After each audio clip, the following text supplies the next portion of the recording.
Syedaralun, ratusan umat muslim di Loksmawe dan sekitarnya yang tergabung dalam aliansi pecinta Al-Quran PASE menggelar aksi untuk mengutuk pembakaran Al-Quran di Swedia dan penyobekan Al-Quran di Belanda.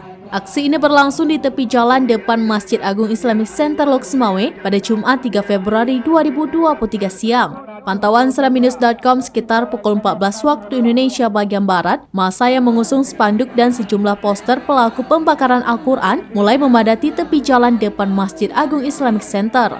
Aksi dimulai dengan doa bersama, dilanjutkan dengan orasi dari berbagai perwakilan ormas Islam dan juga perwakilan Daya.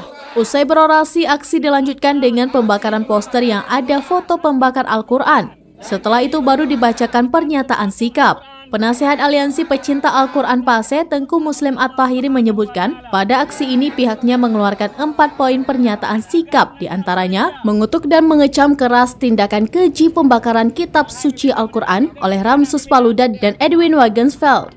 Mereka juga mengutuk dan mengecam keras sikap negara Swedia, Denmark, dan Belanda yang justru melindungi dan memfasilitasi tindakan ekstremis yang melukai hati umat Islam seluruh dunia, serta menyerukan agar pelaku penistaan kitab suci Al-Quran segera diseret kepada proses hukum. Dari Loksmawe, Saiful Bahri, seraminus.com.